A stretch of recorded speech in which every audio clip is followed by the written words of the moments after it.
I am doing absolutely incredible. I am now. Some people can't hear me. Switch that. Now people can hear me. Always one mistake. Always me. The the thrill of being live. Like they say, only on live TV and only on live streams. So hey ho. So this is my guest for those that didn't hear me at the beginning, RoboticAdi. She's very kindly agreed to come and join me this evening for another edition of my podcast stream with no name. So thank you very much for joining me. It's a big honour, pleasure, however you want to put it, and I've been looking forward to this all day. So, as always, so I don't forget, I have everything written down. Honestly, you know when you do stuff and you want to ask people something, and then once you finish, you're like, oh shit, I didn't ask that, and I didn't ask this, and I wanted to, and I'm like, oh, so I always try and write things down, but I always start these well, it's an interview, a chat interview. It's not like Parkinson or Piers Morgan interviews and all that type of stuff. So it's more of a chat. But I always try to start with getting to know yourself better. Obviously, people see you on Twitch and mainly in the Destiny directory. But whereabouts are you from? You tell the people whereabouts you're from. I can't hear you.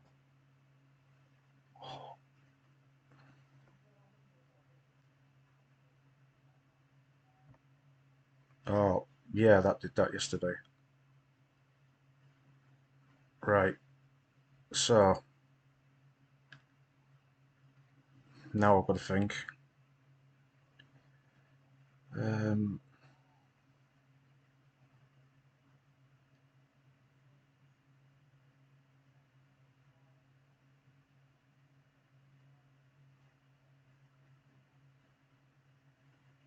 right.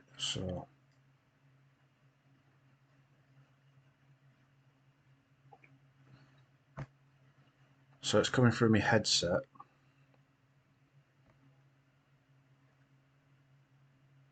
It's picking up something from the PC.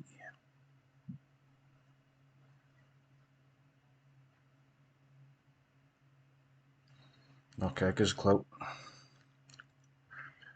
Because I am feeling really nervous now. No, you're fine. I can't tell you how many times this has happened to me. Honestly. All right, so audio output capture from headphone. Yes, from headphone. There we go. They can hear you. Yay! Hey, So that's fuck there up we number go. 2 tonight. Yes, I'm on a roll. I You're just need one good. more for a hat trick. You're Right. fine. I can't tell you So, how many times that's happened to me. So I oh, normally have them all looking at me. You're muted. Can't right. hear it. Just so there's no product placement, I'll put my hand there because I don't want to get into trouble. Right, so everyone that was there and shouting at me that you couldn't hear Addy, I apologise. I won't do it for a third time, but she's my special guest tonight. You all heard me say all that. As we were uh, getting to know you better. So the first one was whereabouts are you from? I'm from the north of Scotland. I'm from Inverness. It's the last city before the end of the north of Scotland. It's pretty small. It's more of a rather large town rather than a city. I've actually been once in an old job I used to do. I used to do You- removals, and I moved Ah, someone right up there. So I know where it is. It's a lovely place. yeah, when you don't get, when you're not born and brought up there, I suppose. Well, you see, I have the same sort of issue. I'm from York. Ah, okay. Uh-huh. York's a big historical tourist city. Tourism. Mm-hmm. It's awesome if you don't live here, But when you're born and raised and lived here your whole life, it is a little, yeah. So, Yeah. uh, so going back a few years, Hmm. little Addy, Little me. little you, Hmm. what was life like growing up, uh, school and enjoying things as a kid? Well, Fairly normal, I suppose. Like um, we used to get up to hijinks. There used to be a park around the corner from where I lived. Like it's a little gated off park. It just had a couple of swings and a climbing frame and stuff. And we used to hang out there. I used to live in a block of flats, or an apartment yeah. for these Americans, and quite a lot of the children that were around there used to go to the same school that I went to. So primary school was only like a mile walk down the road, and that was fun. I lived in quite a peaceful area. I wouldn't say it wasn't like a high an upper class area or a middle class area. It was very Yeah. much a council property, government owned, all that kind of stuff. But it was really good. And then moved house when I was going into high school. I ended up moving on the same street that my high school gates were on, so that was fun. Oh, Never had a nice bloody and excuse handy. to be late. Mm. Um, but yeah, I just kind of I spent a lot of time uh, out and about when I was younger, and obviously you always see the memes about it, especially if you're from the UK or you're from the general area of Britain. But the my curfew was when the streetlights came on, and Yeah. then I started. I got a little bit into gaming. I was given a PS1 and played Rugrats on that, and Tomb Raider and everything like that. And Rugrats. Rugrats, yeah, Yeah. yeah. And then I suppose I really got into gaming with my uncle as well. My uncle got an Xbox when it first came out, like the original Xbox, and Oh, we the played Halo, big, the thick, big thick thing. thing. Yeah. Yeah, that you would pretty much kill if you whack them across the face with it. Yeah. Um, but generally, I stayed. Obviously, primary school is 7 years, and then you have a mandatory 4 years in high school, six Mm. if you want to stay on for further education. I left No, after I, four. I left as well. Yeah, I couldn't. Like I had done I had done my exams at 16, and I was like, this is not what I want to do. So I left. It's actually really funny. I was told that I said to my mother that I wanted to leave school. I said that I didn't want to stay anymore. And she's like, okay, well, you can leave when you find a job. I'm like, bitch, you high. So I left. Like, because I didn't need a signature from her at that point Yeah. because I was 16. So I filled out the form. I left high school. And then I got away with it for about 2 months. And I just left the house at the time that I was supposed to go to school. And then I would just go into the town centre and meet up with my various friends that would either, like, there was quite a few that wouldn't go to school and would all meet up and just have fun, hang about the city centre, or go out to um, there's a place called the Islands in Inverness, and it's basically just this nice wooded area um, beside a really, really large play park. Yeah. So we used to go hang out there and everything like that. I got away with it for about 2 months, and then she was like, "I know you've left school." I'm like, "Fuck." And then at that point, I'd found a new job. And actually, on my I started with a couple of waitressing jobs and stuff, and that was great fun. I really loved that. Um, I'm a very talkative person, and I really like customer facing jobs.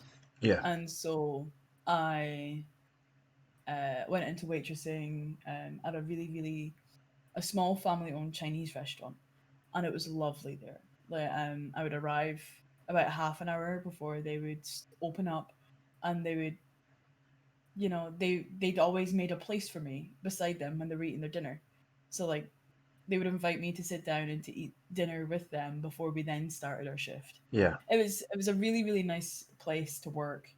Um, but I had to leave, and yeah, that's it. And then 17, I went to college for drama.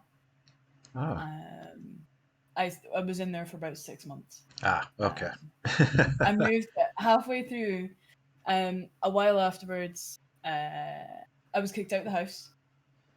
My mother and I really did not get along. Um, at that stage, and so I was kicked out of the house, and I went to live with a friend for a while, and then I moved to Nairn, which is about a half an hour drive away from Inverness. Yeah. It's a very, very, very small town, and it's a it's a beach town. Mm. And so I moved there. I dropped out of college, and I ended up finding work at Asher's Bakery, and I stayed there. Well, I was in Asher's Bakery for about 4 months. I moved back to Inverness, and I stayed with Asher's Bakery for over 3 years, which was fun.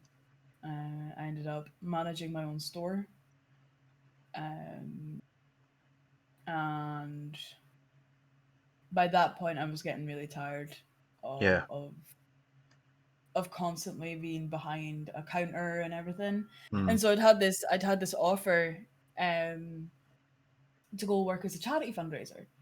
And I don't know if you've heard of the Royal National Institute for the Blind. Yes. I was a fundraiser for them for over a year. All right. Um, Paid fundraiser, commission only. But I travelled across the country with that. I was in Aberdeen. I was in Glasgow. We went down to Manchester. I went to a big fucking show down at in London, the exhibition. Can't remember what it was called, but I was down in London, and it terrified me. Um, but yeah, I really It, it was a job I really really enjoyed.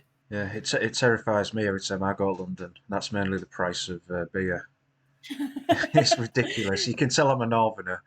Yeah, Yeah. trust me, I can absolutely 100% agree. You coming from Inverness and looking at the prices down south, and even Glasgow, and looking at the prices down south, I'm like, what the? So, Yeah. So, uh, family. So mhm. there's you Mhm. and what other members of family do you have I've now? got my mother who Yeah. lives in Glasgow. I've got my sister who's 8 years younger than me, and I have my 4-year-old daughter, Ah. So Willow. how do you find parenting? It's difficult as a single parent. Yeah. As I said, it's very very. Parenting itself is hard. It was hard when I was with her father. And we had a messy breakup. We broke up about 3 months before we were meant to get married. And that was of my choice. Mm. And we weren't on good terms, like with ourselves, like between ourselves, but like the relationship that I had with him in regards to our daughter was okay. And then he said that he was unable. His doctor had claimed that he was unable to look after her and whatever. And it's been 3 years this month since he's had any contact with her, and that's voluntarily on his side. Like I Ah. have my number is still the same. I've got a Facebook and everything. There's not been a card. There's not been anything for like Christmases or birthdays.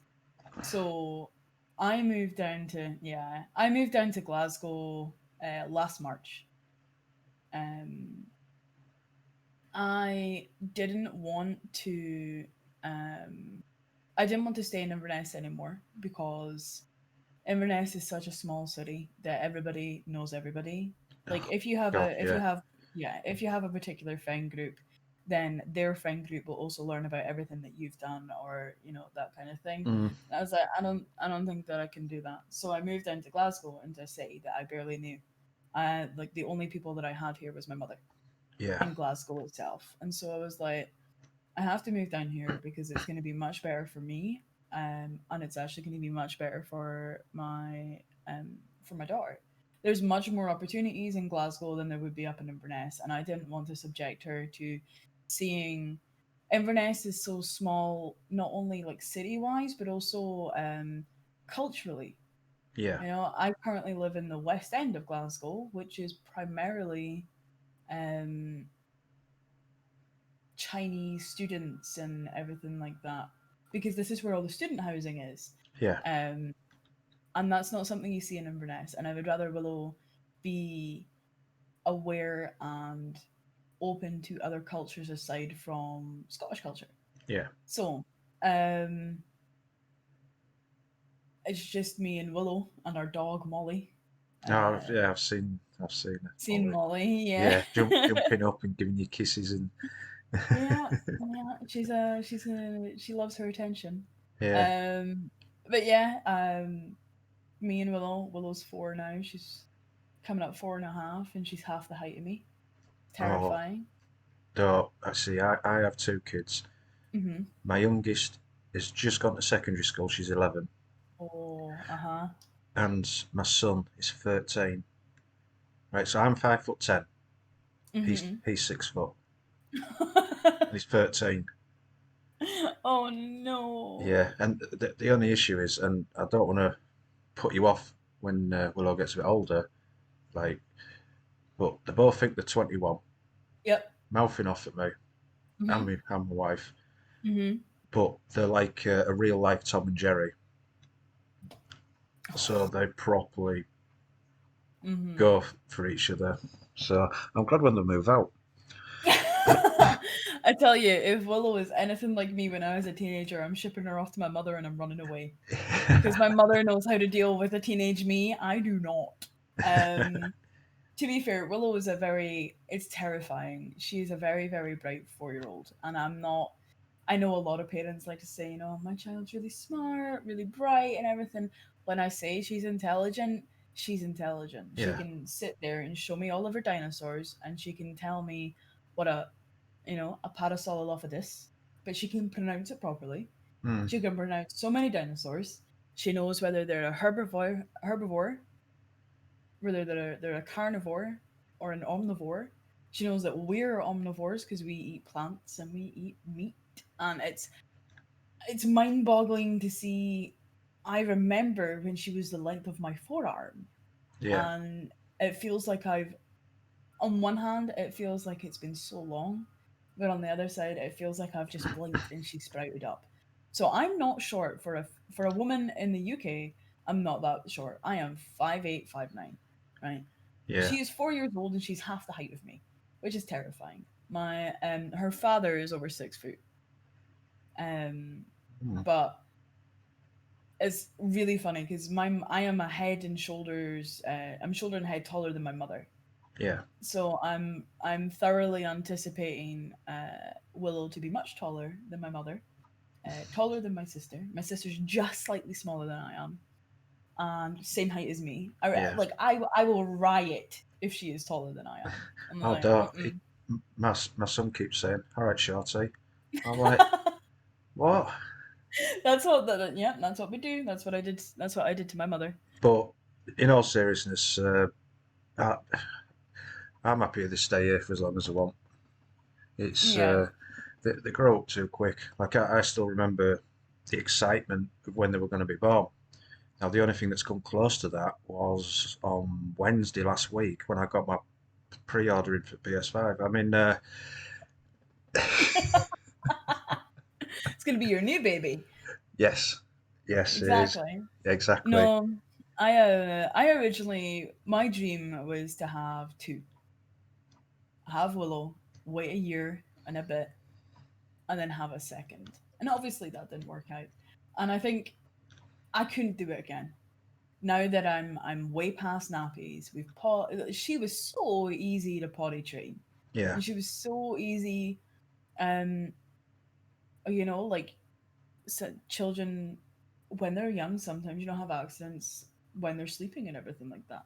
Willow's pretty much out of that now, and she's yeah. 4. Oh, And so it's brilliant. like I don't want to go through sleepless nights and nappy changing and fuck. I hated pregnancy.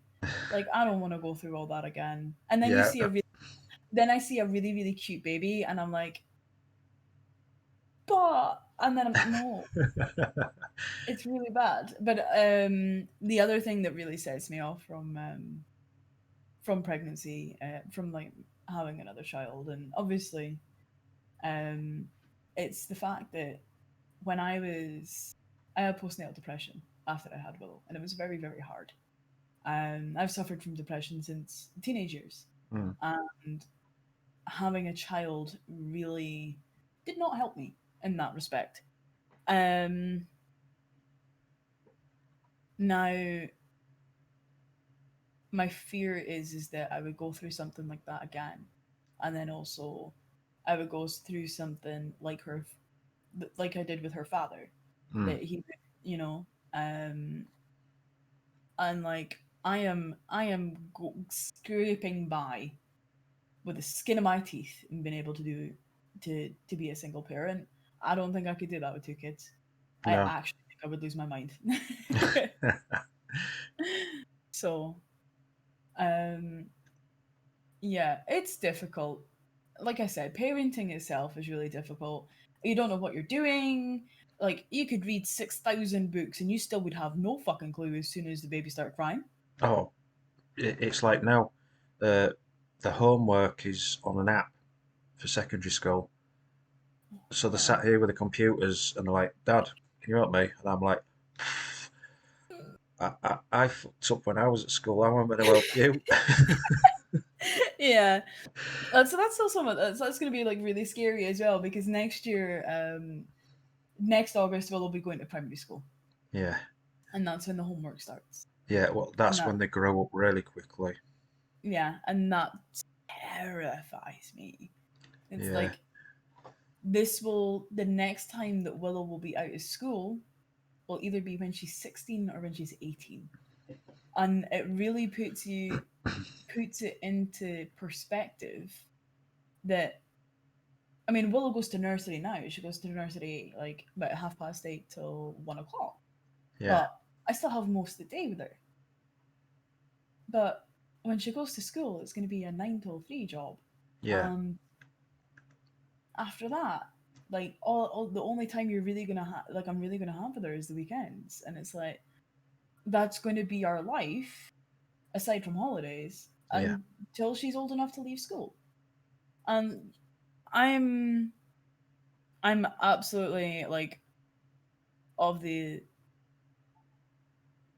of the mindset that when she grows up, whatever she wants to do, I'll be behind her. Because yeah. as parents, not only do we have to, yes, we look out for them, yes, we make sure they don't put themselves in danger, but also we have to let them make their own mistakes Mistakes to learn from. to Yep. learn from and to gain life experience. There's too many people that I know younger than me now that have been so sheltered by their parents that they've been coddled by mummy and daddy and they don't have much life experience. Yeah. And it's, like 25 and they don't have a job. Or they've never done a job because, mummy and daddy have always been there to pay their bills. They still live at home. I'm very Mm. much of the impression that when you reach 18, you should look at renting your own place. No, yeah. Because I left home at 17.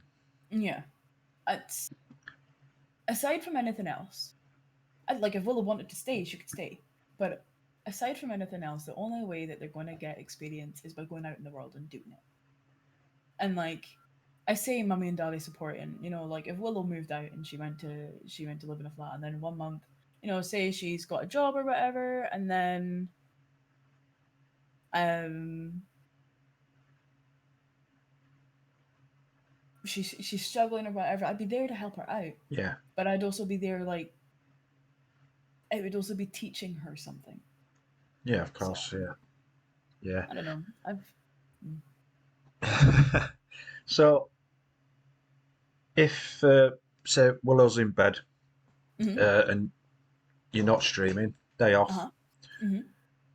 feet up, sofa, Oh what, no. well, what's your favourite film or TV show that your old time that you'd go, I want to watch that and just flick it on? My favorite film is The Mummy with Brendan Fraser and Rachel Brendan West. Fraser. Wow. Yes, that is my favorite film. I love that film. It It is was good. yeah. I was super obsessed with Egyptian mythology when I was younger, and then I watched that film, and I was like, "Yep, this is my film. This is my film." Yeah, Um, they ruined it with the Scorpion King, but anyway, that doesn't exist, no. and neither does the Mummy 3. I highly thought it'd be a wise idea to film a Mummy 3 without Rachel Weisz. I've got no fucking idea. Yeah. Um, I think my favorite TV show has got to be Criminal Minds. It's Ah, such a good TV show. Um, I'm not a fan of the later seasons because a lot of the um, the original cast left. So I think seasons 3 to season 8 roughly is probably my favorite. yeah. That's what my son's been doing in lockdown. So he's been watching that, but he's been watching is it NCIS? But there's about 5 million different versions of it. Yeah, So he's been binge watching. NCIS is also a very very very good show. I love the character Abby in NCIS and Gibbs. Yeah. Uh, so what type of music are you into? Different types. My list can go from anything like Eminem style to heavy metal screaming that you can barely understand the words of. Yeah. But right now in this particular time, I think I'm right in the rock genre. Mm. But it'll change. Like I'll probably spend a week maybe just listening to EDM, All right. Yeah. and then back to rock or something. But I think my favorite kind of genre right now is actually like covers. There's a woman called Violet Orlandi on YouTube, and she does some spectacular covers of rock songs. I don't know if you've ever heard. I don't know if you've ever heard the Nobodies by Marilyn Manson, but the song itself is very techno but rocky and everything like Mm. that. And Violet Orlandi kind of twisted it and made it just this like epic song. Unfortunately, those songs have been region locked on Spotify now, so we can't listen to them. Oh, But God. it was very, very good. But yeah, rock is my main genre, but like I'll pick and choose various different songs from different genres. Yeah. And my my liked songs on Spotify is just such a weird mix. Well, the clue in my favourite music is in the name. Mm-hmm. So, dance, trance, house, Mm-hmm. Mm-hmm. and part of my name is from going to the nightclub, Gatecrasher. Ah, uh-huh. So that's me. I'm one of those. Well, I say not now. I'm getting on a bit. But 20 years ago, I was one of the idiots in the middle of the dance floor with the glow sticks and all that type of stuff, making myself look a fool. But I enjoyed it. That's what it's about. Uh, favorite food? What? Macaroni cheese. Straight away, macaroni Yeah. cheese. How I make it. Yeah, so it's not like this tinned stuff or Oh that's fuck no. awful. It tastes like regurgitated cat sick. Yeah, like if you're about to if I sit down and someone feeds it and someone's like, here's some macaroni and cheese and it's from a tin, I'm like, okay, you hate me. What have I done to you? Yeah. Uh no. Macaroni and cheese, you make a roux. You put the butter and the flour in the pan, you add the milk, you put in like 2 packets of cheese, different types of Yes. cheese, Yes, of cheddar, course. Yes. Leicestershire, a little bit of mustard, a little bit of salt, a little bit of pepper, and then sometimes, if I'm feeling fancy, I'll put in some smoked sausage. Right, so that was what I was going to say.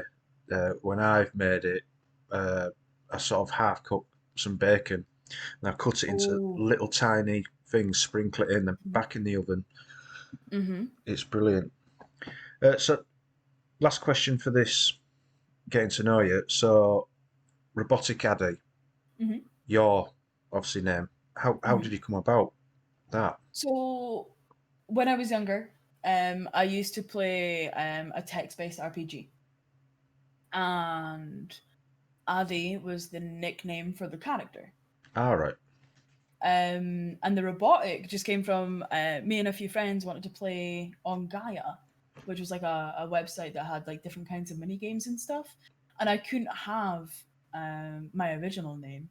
So I just kind of put Addy and then did a random name generator and I came out with robotic. And so I've had RoboticAdi for about 12 years. Right. Well, 11 years, something like that. So yeah, Oh, I've kind of cool. that's kind of how I came by my name. I don't have a really fancy So, Addy itself has probably been with me for 12 years. But yeah. the robotic part, maybe about 10, 9 or 10. So About 10. half thought of, half random. Yeah. Yeah. Hmm. So we'll get into gaming next. Okay. And I'm sure you did mention this near the beginning, but what was the first video game that you played? The first video game that I ever played, I think, was Rugrats. Um, Rugrats. but the first video game that I properly enjoyed would have either been Tomb Raider or like the original Tomb Raider or Halo. Halo. Yeah. See, being a PlayStation boy, I missed out on Halos. But Halo's Halo is the goat. It's probably one of the best. Halo 1 to 3 is probably some of the, and Reach, including Reach, has got to be some of the finest uh, game series in history. yeah, And it was just it changed the entire scene. yeah, Um but yeah. For multiplayer and for first person shooter, Halo has got to be like really up there. yeah. See, all my friends were saying, "Oh, we're doing this on Halo, doing that on Halo," and I'm like, "Oh, you can't So get yeah. Halo on PlayStation." Yeah. So, what was your first game console? Again, I think, you, Said it earlier, yeah, PlayStation 1. PlayStation One. Mm-hmm. Yeah, I had the PlayStation 1, PlayStation 2, PlayStation 2, and then Xbox. I moved on to Xbox after that. I much yeah, preferred, so to me the Xbox controller is a lot more manageable for me. Um but that console had all the games that I wanted to play. yeah, The games that I played on PS1 and PS2 were like they weren't exclusives. yeah. So there did used to be a Spider-Man game that I used to play as well that I really enjoyed on PS2. Oh, Yeah. yes, yeah, I remember that. So, stick Destiny to one side for a second, because we'll Okay. get to Destiny in a minute. Yeah. Uh, for me, and I'm sure I've said this out in the open before. Hmm. My favourite game, apart from Destiny, is the Mass Effect series. Yeah. Love Uh-huh. it. Hmm. I love how well you're in space, you're doing this, you're blasting aliens, but how every decision changes what happens, and it Yeah. carries through to the next game. Next game. The next Hmm. game. So I'm for very me, familiar with that mechanic. yeah. So for me, that's my favourite all time. Apart from with Destiny. But what's yours? The Witcher, The Witcher. which is pretty much like Mass Effect, except it's monsters and it's swords and there's Yeah, no guns and like I said, very familiar with the your decision making carries over to the next game because your Witcher 1 decisions carry into Witcher 2 and your Witcher 2 carries into the Witcher 3. And I will say this till the day I die. The Witcher 3 is probably one of the best single players that has been released in the past 20 years. yeah, That and I really like Dragon Age, but if I had to choose one game to play for the rest of the time, like if I had to play like one single player to play for the rest of the time, it'd be The Witcher 3. yeah. And for me, Mass Effect, for the Mm-hmm. reasons you've said. But so what different types of games do you play? Now, I know a couple that you play, but like Mm-hmm. obviously Destiny and some others are first-person shooters, Mm-hmm. but you also play different types. But what types do you play and do you enjoy? I enjoy party games. I've been really enjoying Among Us recently. That's been fun.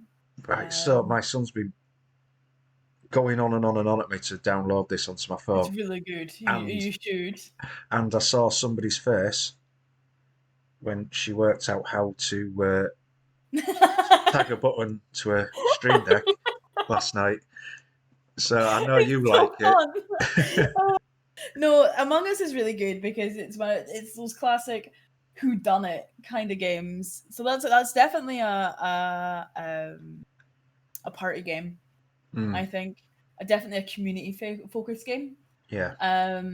Fall Guys is also really funny. I like that. I have downloaded that. I'm just finding the time to play it. But Finding I the will time. play it. It does look loads of fun.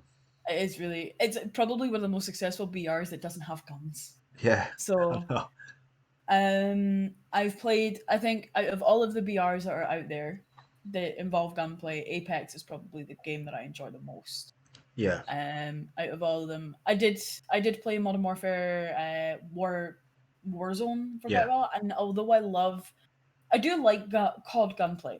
Like it feels smooth, it feels crisp, but I think for me, um, Apex is more my style yeah, because it gives me Borderlands feels. Now, I've never played Titanfall, but I've heard that it because it's the same studio, I think, yeah. that made Titanfall Respawn that did. Respawn. Yeah, Um, it was legit. It's so close to that Borderlands kind of feel that I really like. Speaking of, I do enjoy the Borderlands series. yeah. Borderlands 2 will always probably be my favorite out of that entire series. The prequel doesn't exist, and Borderlands 3 fell flat for Yes, it me did. personally. It was just in comparison to the storytelling that we had in Borderlands 2, Borderlands 3 just they were just evil for the sake of being evil. Yeah, There wasn't any depth to their character. yeah, Um Other kind of games. I do, like I said, I enjoy single players, so I'll pick up um like The Witcher 3, or sometimes I'll play. I haven't in a while. I don't actually have it on PC. I have it on the Xbox. Dragon Age. Dragon yeah. Age is a really good game. Um, there was also another one that I was going to say there. So I don't know if you've ever heard of it, but Divinity Original Sin is a Original Sin 2 is a top-down Y- um yes. RPG kind of Mm, turn-based game. That is a thoroughly enjoyable game, but it is nuts how much there is in that. yeah, Um, like one of the things is that you can combine basically anything. It's crazy, but I go.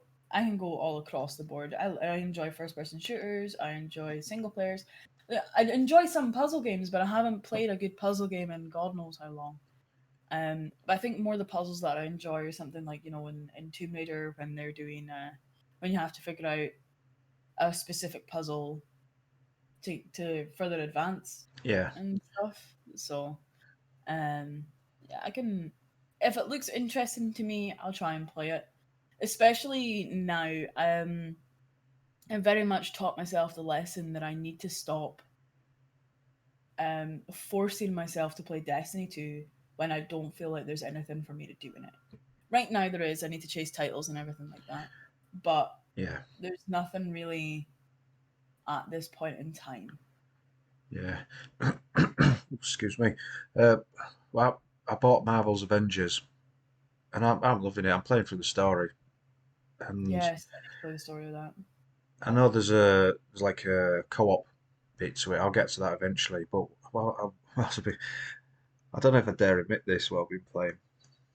So my daughter has a Nintendo Switch. You been playing Animal Crossing? No, no, I've been playing Just Dance with her. That's good though. That's good for So exercise like and this for going with the controllers in your hand, and I'm like, but how? I managed to beat her most of the time, and I don't know how. I'm just waving my arms about to the music. sounds good though. No, it is good, and it's enjoyable doing. Obviously, playing a game with her that we can Hmm. both do. Right, so let's move on to Destiny. Hmm. Obviously, this is where a lot of the people know you from, especially on Yep. Twitch, being in the Twitch directory for Destiny. Yep. So, what got you interested into Destiny? I started playing Destiny 1 at Rise of Iron, and it was just offhand. It was, I think Willow's father bought it for me or something. I genuinely can't remember how I first got the game. Um, and I just started playing, and I really, really enjoyed it. And so I just kept playing. I got to know a few people on Xbox, and we raided a couple times, and it was it's the first time I'd ever played a game that required 6 people Yeah, to work in tandem, and I think that's really what grabbed me. The PvP side of things, not so much. I was yeah, very much a PvE player. I'm finding all those things. And then of course, as soon as I heard the Destiny 2 was coming out, that was the second game I've ever pre-ordered. First one was Borderlands 2. Um, and I just, I don't know.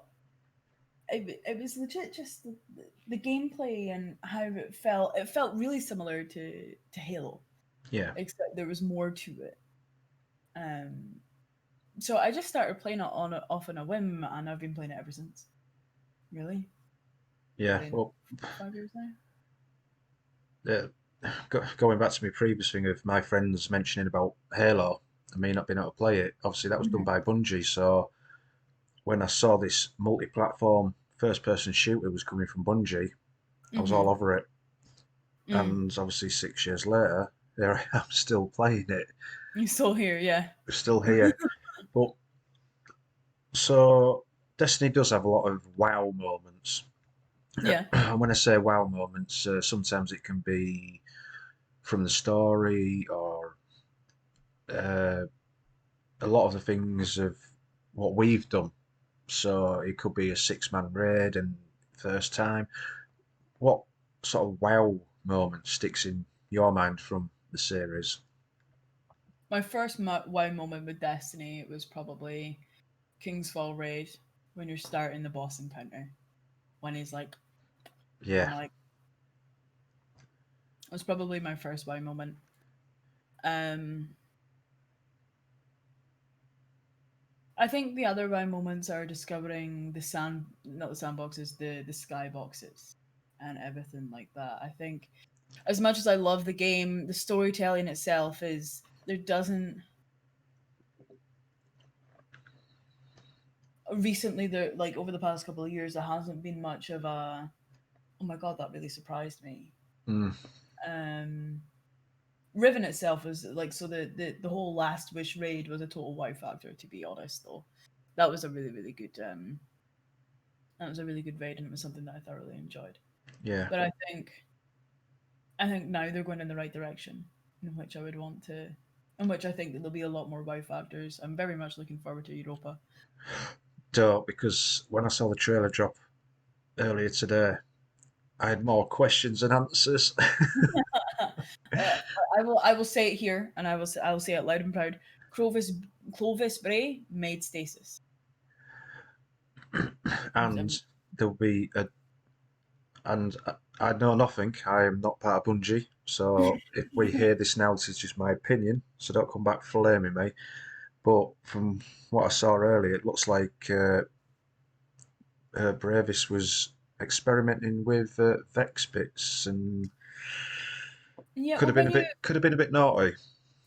well when you look at the lore, um, Ishtar Collective that was on Venus and Yeah. Clovis Bray, they acted as competitors. Um, but Elsie Bray, who is the Exo Stranger, Hmm. and no one can convince me otherwise. Sorry if that was spoilers to anybody. It's been like 3 years. I know. um, I think that um, although Ishtar and Clovis Bray were competitors, Elsie had a lot of communication with Cinderesh, who was working in Ishtar and who was actually mentioned in the Insight Terminus strike with Yes. the Ox Tot project and everything, which is actually to do with Cyan Flares. Um, that's reaching into Cabal and Callus lore Mm. there. Um, but I think personally that Elsie was the one that was really playing around with the Vex tech, and that's why because she was playing around in Vex timelines and everything like that, and I Yeah, think she knows Osiris. And the reason that I think she knows Osiris is because Osiris and Exo Stranger, aka Elsie Bray, are the only two that I've ever heard refer to ghosts as little lights. That's something picked up. That is not something just yeah, randomly given by two separate. Bungie are very, very good at being able to draw lines between characters without actually coming outright and saying it. yeah, But Elsie Bray has obviously been fucking about in the Vex timelines, and she did that before the collapse. Because this was before the collapse when she made herself an Exo, and she's been in the Vex timelines ever since. yeah, And I think that the reason that she hasn't gone insane playing around in the Vex timelines is because she's an Exo, and because she's much more familiar with Vex tech than I would even say Osiris, because she's been playing with it for hundreds of years. yeah, Um, so they definitely, but it does definitely look like they've been. So either, so there's two things that could be here. It could be that the Clovis Bray was experimenting with the Vex, or there's Vex already on Europa, and one of the Vex has invaded Clovis Bray to see if they can put their own consciousness into Exos and being able to invade Earth. Because the only place in the solar system that the Vex really aren't is Earth. Vex have yes. never made it to Earth. No, they haven't. They're everywhere, bloody else. But yeah. So obviously we've just been discussing Beyond Light. Mm. Uh, what are you most looking forward to from Beyond Light? Uh, like obviously you've mentioned the setting of Europa, but obviously and Stasis. But what's What's what? really making me hyped for it? Yeah, The raid. yeah.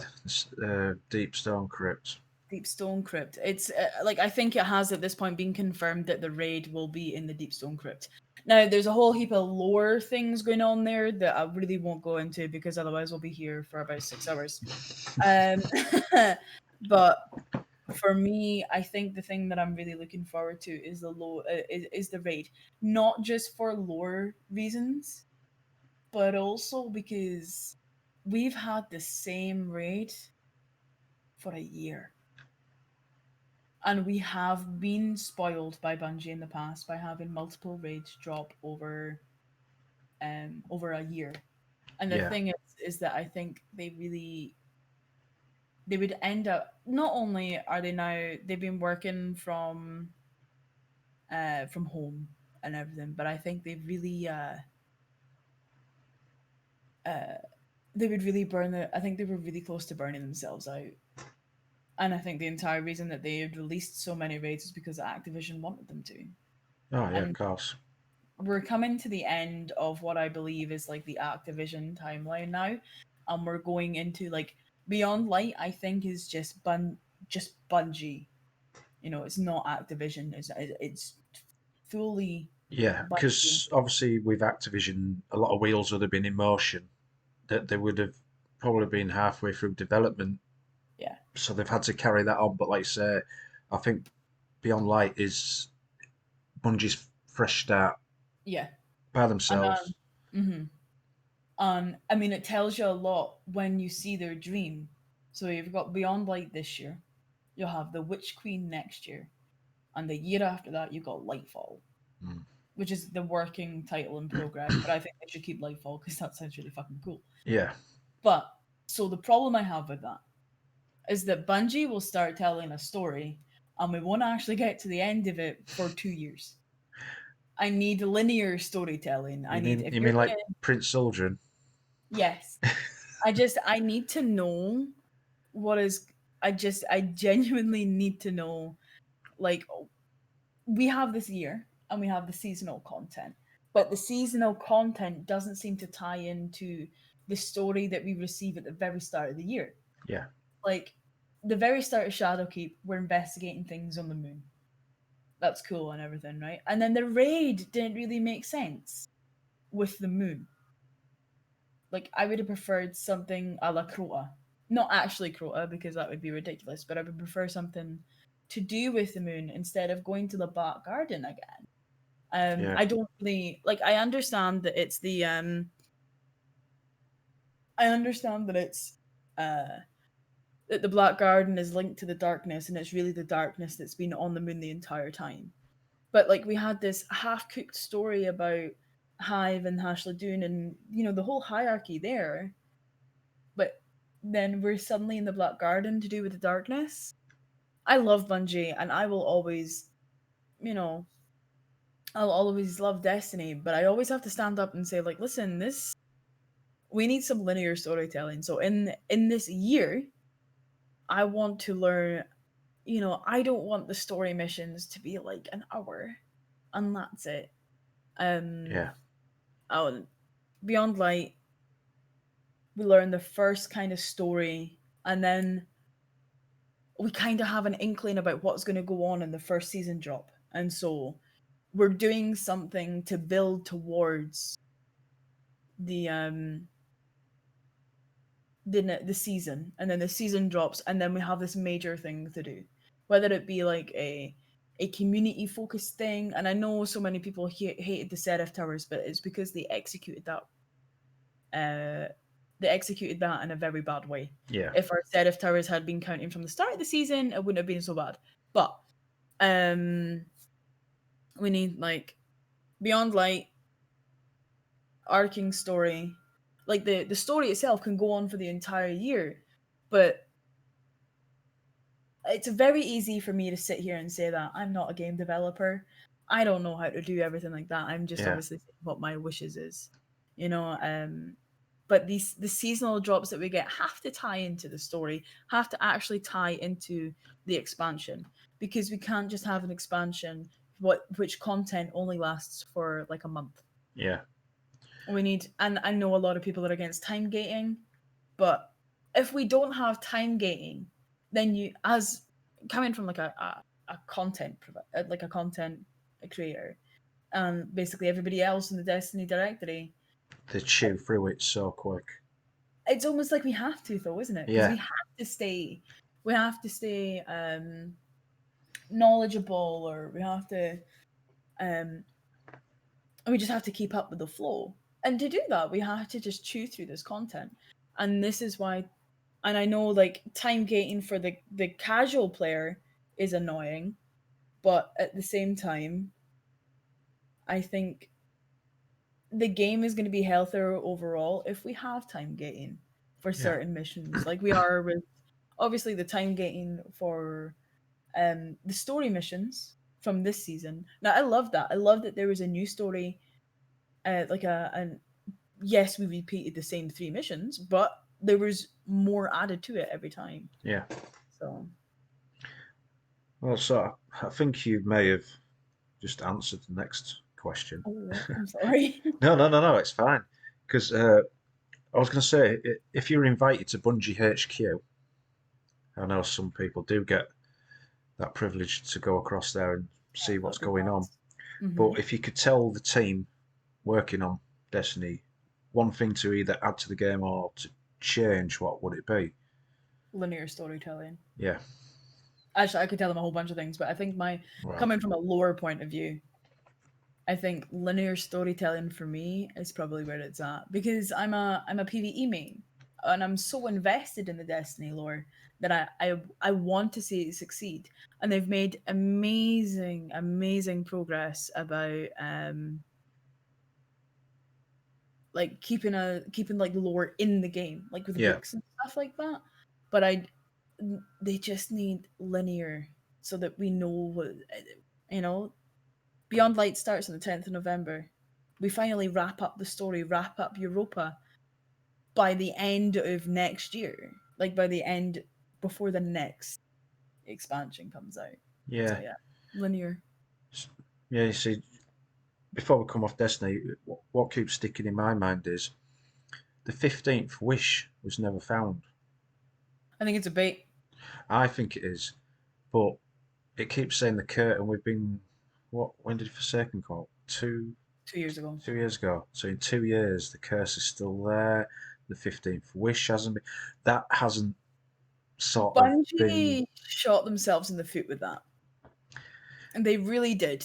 Um, and it would be easily solvable if they had instances. So if someone's like, say someone's before point A, they load into the Dreaming City and it's just normal. There's no Mm. curse, there's no nothing, blah blah blah blah blah. And I think the only thing that I can think that they could do to change that, from person A that is at point, from one person who is at point A to get to point B, which is like the curse, is if they don't do a raid, then a quest to then justify why the city is cursed. I understand that they did it like, Redeem were the ones that released this curse on the world. And don't get me wrong, that was super cool. Like they did Oh yeah, of something, course it was. Yeah, changed the entire landscape. But there needs to be instances between people who have gotten that far and people who haven't. Um, the problem is that we're actually probably not looking at an end to the Dreaming City curse until next year. yeah. So I Probably. was thinking about this, and I don't think there'll be anything until they vault the And Dreaming Vault Dreaming City. City. And Dreaming City will then come back out and it'll still be cursed. Which is Yeah, which is really annoying. It is really annoying because you're like, and this is what I mean about linear storytelling. We're waiting, like, at this point, when the Witch Queen comes out, we'd be waiting 3 years. And the Awoken has been stuck in the same 3 weeks for 3 years. yeah. You imagine she'd be getting a bit pissed off now. Yeah. Petra's at this stage gonna be like, what, is it week 2? Oh no, it's week 1. Okay, here. Yeah, next to some rocks where she's been carving a little tally for each day, like they do in prison. But then she goes back there like 2 weeks later and it's all gone because it's been reset. Yeah. So, uh, as I do in these, I have a quick fire round. So Okay. it's either or. Okay. First thing that you think of. So we'll go with Gambit or Crucible, Gambit. bows or scout rifles, What was the first one? bows, Bows. Amanda Holiday or Hawthorne, Amanda Holiday. takeaway or roast dinner. Roast. Yeah, yeah, all day long. Roast Watching, pork. yeah, watching Netflix or watching Twitch. Ooh, that depends on the kind of mood I'm in, but probably watching Twitch. Horror films or comedy films. I hate comedy films. Horror. I hate horror too. But Fair enough. Now, I know this is coming from someone that's mainly a PC man. PS5 or Xbox Series X. Xbox. And mouse and keyboard or controller. Mouse and key. Cool. So next thing is going into streaming. Obviously, this is where everyone sees you Mm. most evenings, helping people. But how did you get into streaming? So I like um it when someone starts laughing before they've said a word. You know it's going to be good. so I was with someone and they had been streaming on and off, never really gotten anywhere, and they were looking, they brought up the idea of us streaming together. So I had my own channel, he had his own channel, and we had a group channel. And I was like, yeah, sure, yeah, that would be kind of cool to do in the evenings because at that point I was a stay-at-home mum. Hmm. Um, and then he got a job, and he got a night job, and I'm like, okay. So I just continued on my own channel, and I've been here ever since. I got to know people in the community. I had fun, um, and streaming was a way to be sociable without leaving the house. Because at Yeah, that point, um, I was very much still in the midst of depression and anxiety, and leaving the house was horrific for me. yeah. Uh, so what was your original setup like? Obviously, people can see around you. You've got a nice, lovely setup. Am I eyeing up that Vegeta pop behind you? Get away from that, that's mine. But what was your original setup?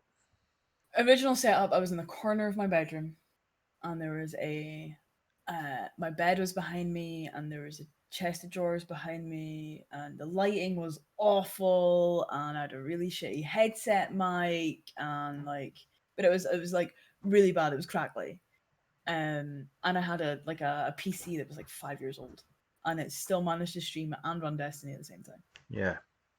Very like a really bad quality, but it still ran. So what's the journey been like from when you started? Excuse me. Bless you. Thank you. Insane, actually. When I first started, I didn't think I'd get to the stage where I am now. I thought, at most, I'm gonna be comfortable sitting around about like 30 people, maybe. Just playing video games with friends. Because I originally started out as just playing video games with my friends and Yeah. having a laugh and stuff. And it's kind of the content has progressed over time. Like I definitely help people. Um, I help people more so now than I did before. Um, but I also sometimes my content leans too much into just helping people, and I'm never able to get my own shit done. I love, like, just to clarify, I love helping people getting everything that they need done and everything like that. But I'm then staring, and it's like 5 hours to reset, and I've got about 6,000 things to do, and I'm like, Yeah. um, but I really I enjoy just it's been nuts. So the one thing, if you don't mind me said, like giving a little bit of advice. This time last year, I think I was at an average of 30, and that's me after a year and a half of streaming. And then you look at me now, and I'm able to apply for partner. And the thing that I did Should last have had year, it by now. my God, the thing um, that I would advise people to do is reach out of the circle that you're in now. Everybody has a circle of streamers that no matter what, they'll go in and they'll say hi, they'll hang out, they'll play, and everything. And I did the exact same thing. I started going outside of my comfort zone and getting to know other people in the community around about this time last year. And now I'm here. Yeah. You it's very much worth um even taking an extra day off just to go out and explore different parts of the directory, get to know other people. It's very, very hard to say, like, so say it's really hard to build like a friendship or relationship with a streamer that's got a lot of viewers, like Glad. You can't really go into his chat and It's have like a conversation. it's like dipping your toe in the ocean. Yeah. Yeah. And that's amazing. And he has worked so hard to Oh get to yeah, where he is. he's brilliant. Yeah. And he deserves all the success that he gets. It's very difficult to build a friendship like that. And it's also Mm. very nerve wracking. You don't really want to message someone of that particular size just out of the blue, like, hi, how you doing? Be my friend. Because there's always that danger that the person that you're messaging is gonna think that you're only there and you only want to be friends with them because of the community that they have, or the Yeah. numbers that they have and stuff. um so I think that getting to know people around about your general part in the directory Yeah. is really, really good, especially if it's someone that you haven't really interacted with before, because you're introducing yourself to new people all the time. For example, I was on a podcast with DeFizzle. Yep. We got on really well, and that was great fun. And then he offered to do some child cards with me. I was like, oh, that'd be awesome. So for the past like 8 weeks, I have run trials with him on Sundays, and fairly recently, the past like four weeks, we've been running PVE things on Wednesdays whenever he needs them. And like, obviously, he already knew that I was a streamer, but if he didn't know, I don't think I would have really told him. until like a while afterwards. Yeah. Um, because I find that if you go in, I hate the term networking, but it is what you do. Yeah. But it's, to me, networking isn't networking. Networking to me has the negative connotation of you're only reaching out to this person because they can do something for you and you can do something for them. Yeah. Networking gives it a business point of view. For me, Yeah. it's more making friends. It's making these A, mo- friendships and so a more personal. more personal. Yeah. Yeah, exactly. Because streaming is not a competition. Oh no, of course Uh, it isn't. the Destiny 2 directory is so small in comparison to some of the other directories on Twitch that you end up sharing when you start to get up there, you end up sharing a lot of viewers with a lot of people. Yeah. Like uh, I could go into like a channel and you'll probably see one or two people that you know from another channel or even from your own channel. Um, but like I was saying with the fizzle, is it's like when you build those friendships and everything like that. Now their chat knows me. Now his chat knows me, knows like when I'm in on the Sundays and stuff. I've met several wonderful people just from playing games with Fizz on Sundays. Yeah. And I'm not even another thing that people seem to forget is that when you're playing with other streamers, you don't have to be streaming at the same time. I Mm. never stream trials when I'm playing with Fizz. One, because it's not my time zone, and two, because I don't feel like I need to stream the game. I don't feel like I need to stream all the time. Yeah. Um, I see it a lot in people that feel like if they're playing games with someone or if they're just playing the game that they have to stream it. You don't always have to stream the game. It's a schedule is much more important than constantly streaming everything that you're doing in the video Yeah. game. Um but like I enjoy so building that friendship with Fizz um has been wonderful because he's a great person. But I'm not going to sit here and say, oh, it's not been beneficial to me whatsoever, because it has. Yeah. But it's also been beneficial for Fizz. Like there's quite a few people in my community that didn't know who Fizz was, and then I will see them in Fizz's chat every so often. Like whenever I go in there, I'll see them in there. You Yeah. know what I mean? And that's about that's how you grow organically. You can't. There's none of this follow for follow bullshit. There's none of these raids for raids. Yeah. It's all about organic growth, which is why I never very vocally put out a push for partner. Um, I posted out about my figures, about being very very close to partner, being able to apply for partner, and Yeah. then I put out about me being able to, but I've never really shouted from the rooftops, "Hey, I'm pushing for partner." Everybody else seems to fucking do it for me, like Queen. But yeah, it She's good at that. yeah, she really is. She's Queen. I am very very very lucky to know Red Queen because she is a genuine soul, and she has always been nothing but lovely to me. And always been supportive and that kind of stuff. Like Yeah. So she's go ahead. no, I was just gonna say. So I've actually spoken to her a lot of times in private, and Mhm. she's exactly that. Mhm. She just wants to help people.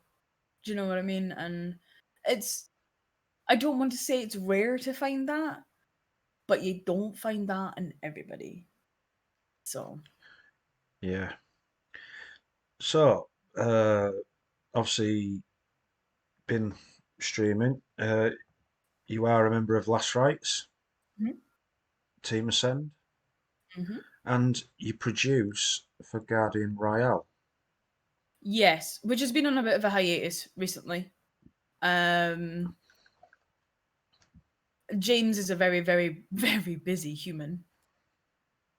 Um, he is, for those that don't know, he is the director of sales for Gamersubs. So he's a very busy human, and at that point, with everything that was going on with me, Um, we didn't really have a. We wanted to, because Willow was going back to nursery. I was no longer able to be on the Sunday show. Yeah. So the last show that I think we properly did was the Trevor Project show, Hmm. and we needed. I think first of all, I needed a little bit of a break because I was sending out messages left, right, and center every week. He needed a break because like that man gets up at 4 o'clock in the morning and doesn't go to bed until like 11, 12 at night. It's Yeah. crazy. So he needed a bit of a break. And we needed to reassess what we wanted to do. Um, we're probably still going to be, we're definitely going to be looking at bringing it back because I thoroughly enjoyed it. James enjoyed it. As far as aware, everybody did enjoy it, and it I was I very, enjoyed very good. watching it. It just, do you know what? It brought a lot of people to the table, especially the Sunday night show. The Saturday night, sorry.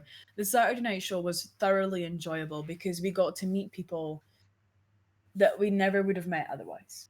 Mm. Like growing content creators, those that are maybe lower down in the directory that don't really get a chance to get to talk to some people like James. When I Yeah. first started, James was a huge name in the directory. You know, he was up there, and you know his life path has taken him somewhere different rather than streaming now. Um, which is a shame because like I mean I cut my teeth on how to be a Sherpa when I did a lot of Spider Stars runs with him. Yeah. I Um, hate that red. Anyway.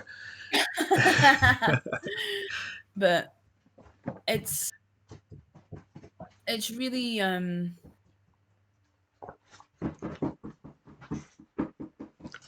it's Sorry. definitely some. No, you're fine. No, that's my dog's tail wagging and banging and It is something that we definitely want to bring up. But yes, I'm a part of Lash Rights as a content creator. Oh, hello, puppy. oh, Um, ah, thank you. Thank you. nice, nice. Oh, I uh, I help with the send. I'm also a part of the send. yeah, I help run the help Discord. I help run Sublime Stream Team. I'll get to that in a minute. And I help. And then obviously there was the game show. Um, well, game show, but you know the Saturday night and the Yeah, Sunday night, and it was a lot to do, especially streaming myself as well as trying to get to know a lot of people in the directory. yeah. So I was going to say you're incredibly busy with what's entailed that because uh, just from watching you, whatever you do, you put 100% into whatever you do. So it it seemed that you had not a lot of time for like say time management because you put Mm. everything in to what you do. It seemed like you were incredibly busy all the time. I do get downtime during the day. Normally, I try to make myself have downtime. Tuesdays are my days off because I normally have date night with Teddy. Um, and Sundays are days off, but I'll do whatever I need to do during the day, whether it be online or offline. Then it's community night in the Discord. Yeah. So we do offline. I prefer to do offline community nights because then everybody can kind of be themselves, and Yes. I can actually focus on the community rather than trying to juggle 15 people in Discord and then also chat to chat. What we end up, the community night is just a movie night. Yeah. We'll end up just sitting there. We'll all be on mute, and we'll all be watching a film. I think this week will be Deathly Hallows Part One. You know, we've watched the Philosopher's Stone, and we're now on to the first one of Right. So, the last. so if I say something, we promise not to end this video call. Uh huh. Are you about to tell me you've never watched Harry Potter? I've only seen Harry Potter if I walk through the room when the kids have been watching it. All right, it's been good. Good night, Good night. everybody. No, I mean it's not to everybody's taste, I guess. I mean, I grew up with Harry Potter, and it's a really good. it's a good community film to Yeah. watch. Once we do, once we finish off the Harry Potters, we're going into Lord of the Rings. So we're Now, going them I've proper. watched. Yeah, I bet you have. So you've mentioned Community a few times, and so part of a good channel, successful channel, is it's not just yourself. No. Is there's a team with you of mods. Yep. Uh, how vital important are your mods for your channel? I mean, I would argue that there would be no Twitch channels without mods. I would also argue that the largest, the smallest part of success of your channel is the streamer. Um, you build that foundation, but it's uh, if you build the right foundation, the community just grows itself. You know what I mean? Like positive people breed positive people. Do you know? Yeah, Um, but um, mods are so important because my mods aren't just my mods; they're my best friends. yeah, And one of them is my boyfriend. Like we will, if I'm gonna let the community into a little secret. Sometimes there's just days where I can't be in a public voice chat. There's just some days where I can't today. My brain is fried. I just want some time with my closest buds. yeah, And that's not to say that I don't value my community because God, I would be nowhere near where I am now if I didn't have the community that I have. Um, but some days it's just it's good to just be in a voice chat with a couple of people.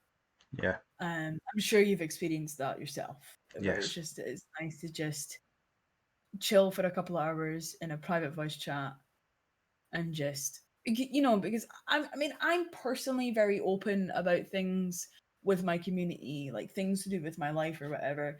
But there's been a couple of things that have been with my family that I wouldn't announce to my community at large, yeah, as it doesn't just involve me.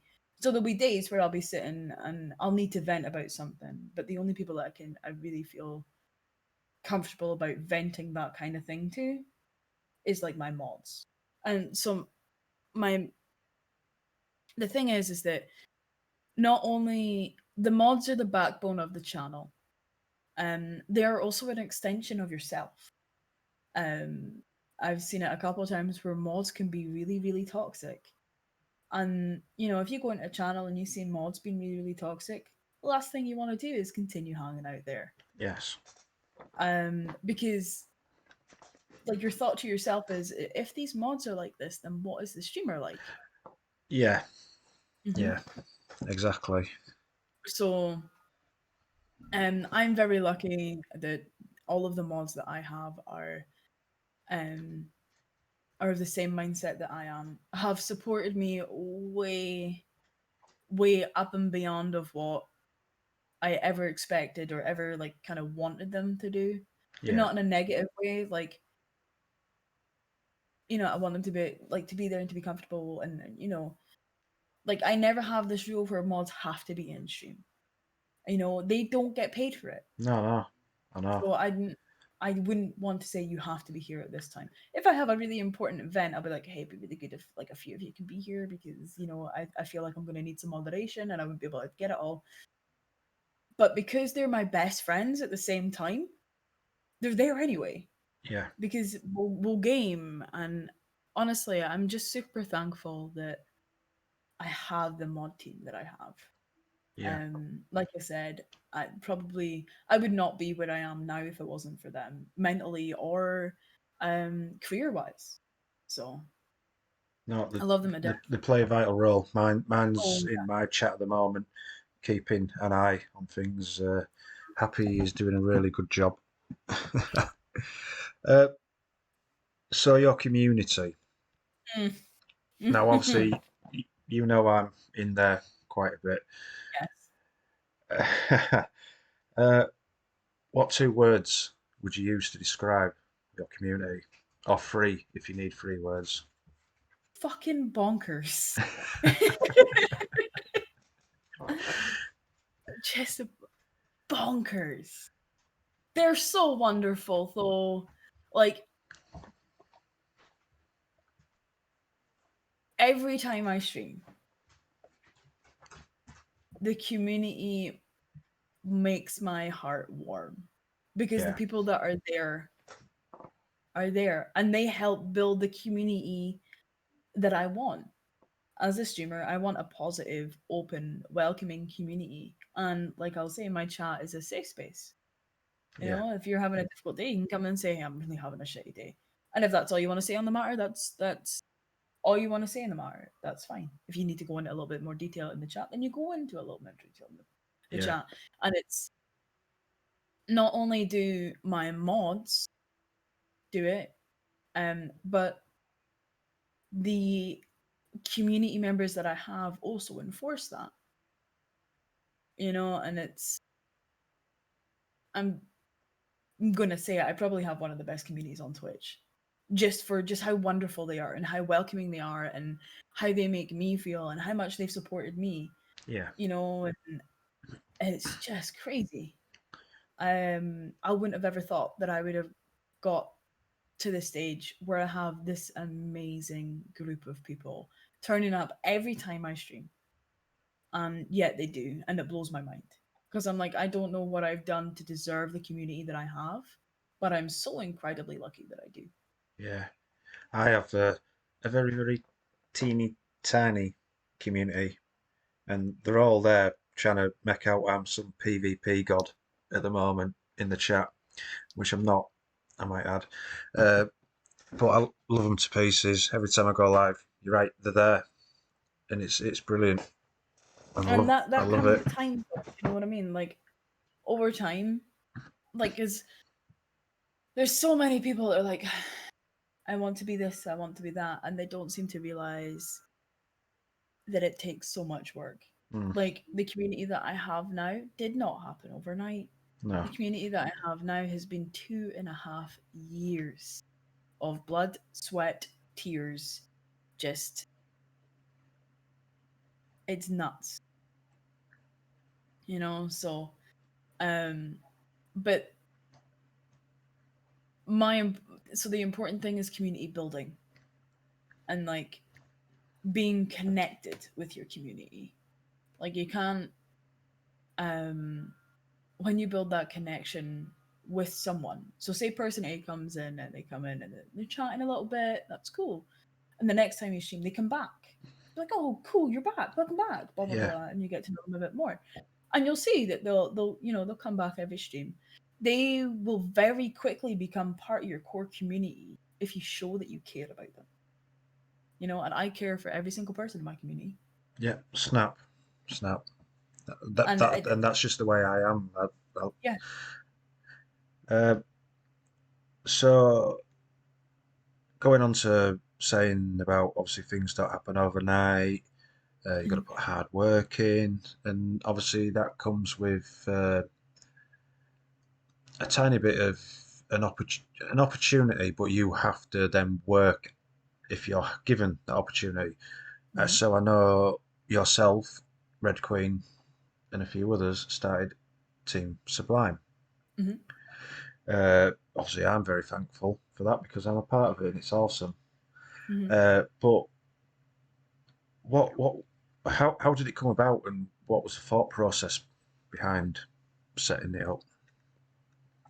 Queen and I kind of like Queen had this idea, and she messaged me, and she's like, "I have this idea." I'm like, "Oh, what is it?"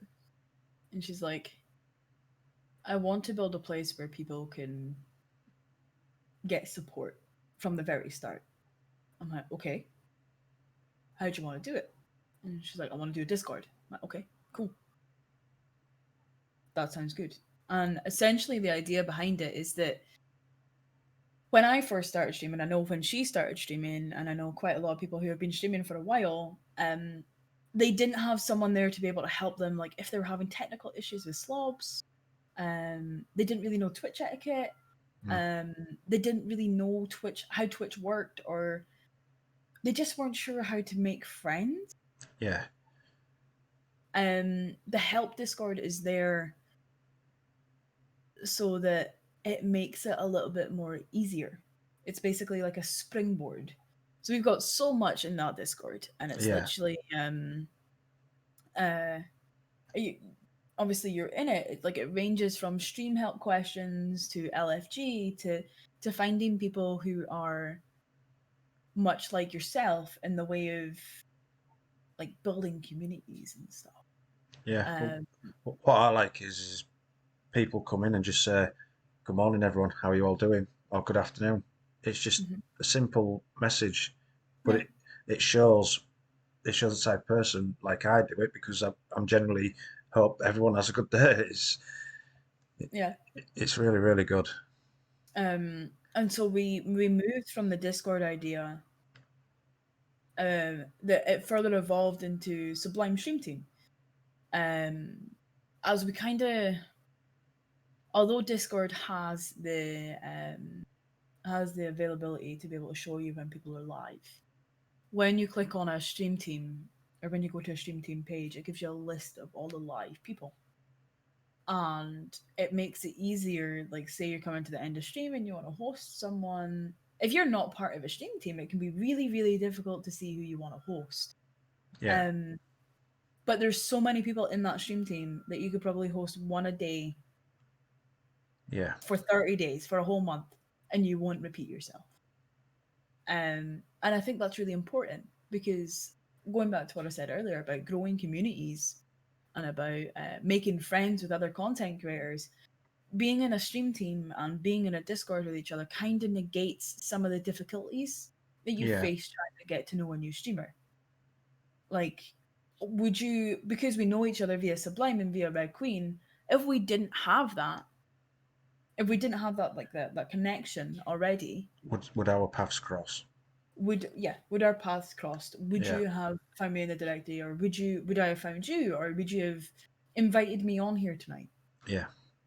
That's what makes it. That's what makes something like the help Discord and the stream team really important, because it kind of breaks down those barriers that you already that you feel that is there, but they're not really. But in your head mentally, there's these barriers of um I don't know this person at all. I'm really nervous to rate them, or I don't know this person. Am I gonna? You've got two Twitch channels in front of you. You've got one that you know and one that you don't know. When you go into someone that you don't know, how do you really introduce yourself? If you have something like Sublime, you can be like, "Hey, Sublime fam, blah blah blah blah blah," Yeah. and that already connects you to the streamer, and the streamer is going to talk to you, and you're going to have like a common ground to be able to talk to. Yes. Yeah. Definitely. Definitely. Uh, Um, so the very last thing. okay. So it is obviously to do with streaming, Hmm. but using your platform for good. Okay. Uh, and used yours to raise money for charity. Yes, I do so quite frequently. Yeah. So how do these things come about? Um, are you approached, or do you just sit down one day and think, I'll see a charity on the telly and think, oh, I could raise money for them, or that you've heard of in a local newspaper, a local charity? How do you go about with? Um, some charities I just choose because I want to do them. Hmm, Sometimes I'm approached by. It's actually how Teddy and I got really talking, is because he approached me about doing a fundraiser for St. Jude Children's Hospital. yeah, Um, there's that. Um, or I decide if I run a charity myself, it's because I've decided. But things like the Trevor Project, I was approached. St. Jude, obviously, I was approached by different members of the community. Uh, However, I was approached by the Aberlour Children's Charity, Scottish-based charity that help families on the poverty line be able to put food on the table, keep their gas on, keep their electric on, yeah, especially right now with the COVID. With It's their urgent relief fund. And I was approached by their community manager, I think it was Abby, who reached out. She was like, "So I see, you've done some fundraising," and it wasn't too long. It was maybe about I think 4 months or something like that after I'd done the fundraiser for St. Jude, in which I'd shaved off my head, my hair, um, shaved off my head. Yeah. Magically, it's back on and everything. Well, you do watch Um, Harry Potter. I, uh, I was part of the nearly the headless hunt with what's Yeah. her name. But I think, so I was approached by Aberlour and I was asked whether I'd be interested in looking into doing something like a fundraiser for them, and they'd explained the situation that they had, and like their urgent relief fund was incredibly important for the poorer families of Scotland. And I was like, yeah, this cause is, it's part of my country. Um, I can, as a parent myself, I can imagine not being able to feed Willow Yeah. or pay for gas or pay for electric, and I went through some tough times when I was a kid. Like, my mother was a single parent and she had to work her ass off to be able to provide for me and then also for my sister later on. So to me, it was a no-brainer and I really wanted to do it. So we raised, I think it was 100 and looking at it now, I think it's a 1,130 over the course of an evening. Yeah. And the thing is that I did a fundraiser for Black Lives Matter, and I did my most recent one was for the Trevor Project again, and that was a crazy night.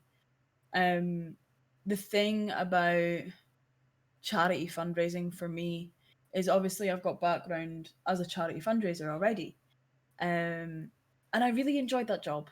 Yeah. Unfortunately, I can continue to stand on my feet for 12 hours, 8 months pregnant, and then not too long afterwards, the company that I worked for shut down. Yeah. Um, but to me, the charity is important. Um, the charity fundraising is important because I have this I say unique platform, but I have this platform that I can put eyes upon a charity that, although may be very, very well known, but it's important to give back to that community, like that charity, because what they do is worthwhile. Yeah. Um, my next one that I'm looking to do, I think, is going to be a St. Jude at the end of this year. Um, but it's all about finding these charities that mean a lot to me. So a Scottish-based charity, because I am Scottish, obviously, Yeah. is Aber. Another charity that I would, the Trevor Project means a lot to me because not only am I an LGBTQA plus ally, I'm also bisexual. So it was a no brainer, Yeah.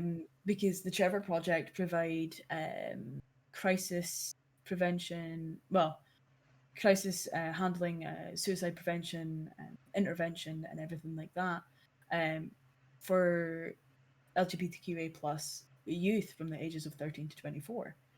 Um, and that's an incredibly delicate age. In that bracket, it is so delicate. Yeah.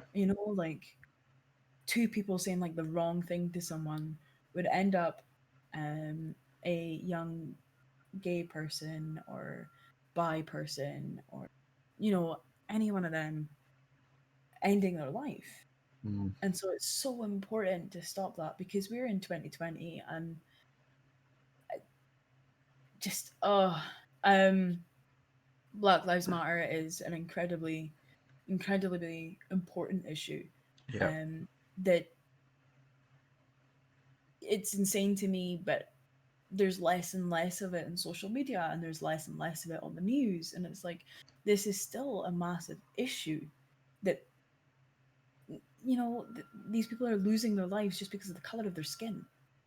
And they're treated like second class citizens. Yeah. And it's atrocious, It is. and you see it while, obviously like on the news when we had it, it was all about, in America and stuff like that. But it does happen in the UK, not to the extent, but it does happen. Yeah. And it needs to fucking stop. And St. Jude is obviously important to me as a parent. I could never imagine having to go through um, Willow needing cancer treatment, but also worrying about having to pay for it. I could get on a soapbox all about the American healthcare system, but I'm not going to, because we're very, very lucky in the UK that we have free healthcare. Yeah. The only way we pay it is by taxes and by national insurance. Yeah. Um, that would be stressful enough for me. Like in this country, Willow having to go through any kind of cancer treatment, uh, to have to go through that and then also worry about how the fuck you're meant to pay it. St. Jude does such a wonderful, wonderful job. Not only that, but they're one of the leading uh, experts in researching cancer and prevention and everything.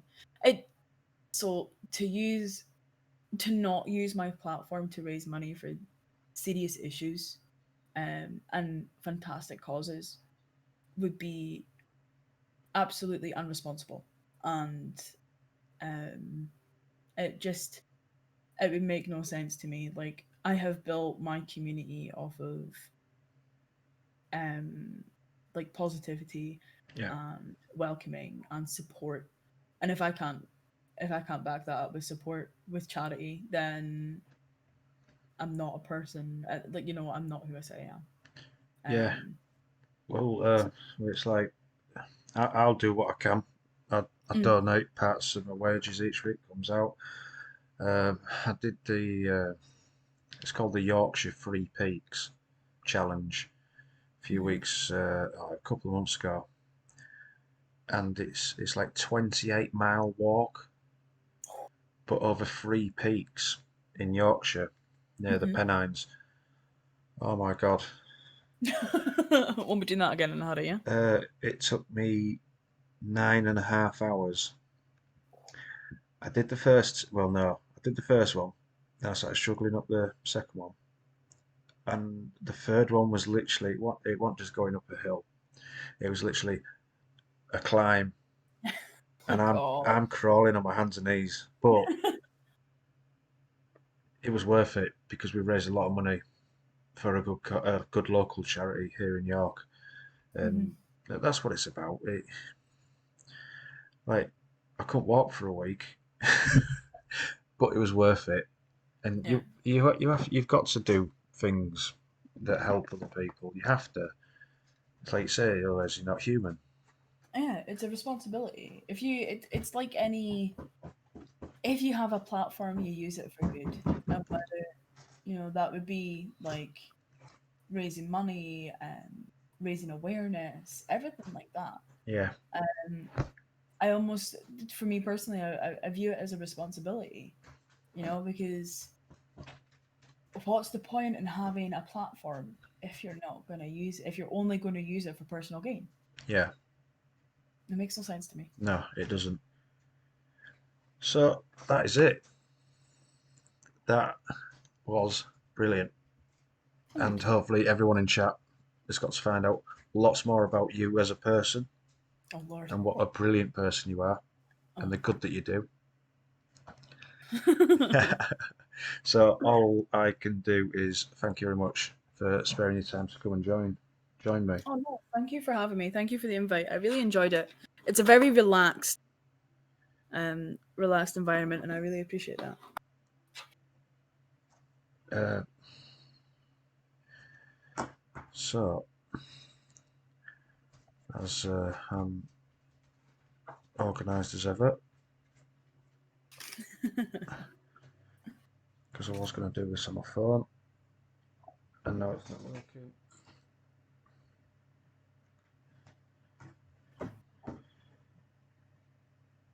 Oh, that'll be why. My phone switched off. Oh. Absolutely awesome. Let's do that. So, as I always end, we go out, we show love Hmm. around the community, Hmm. and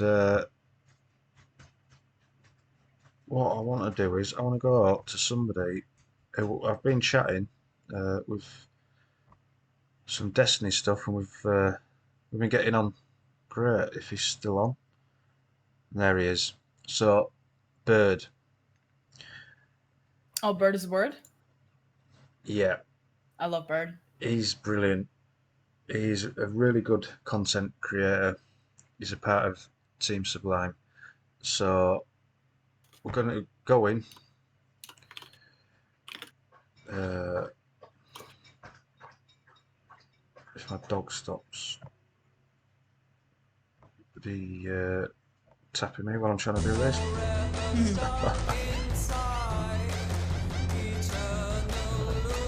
Just turn that off.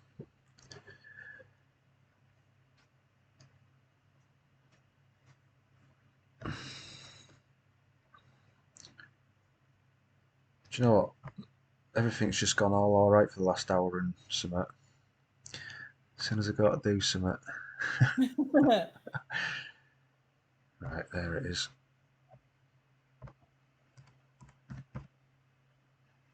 So, when we go in, everyone spam your emotes, show some love to Bird because, like I say, he's a top person. And I thank you all so much for coming and joining me and Addy this evening. And I hope you've had a good time, learnt something, and hope you all take care and have a good night. So, thank you.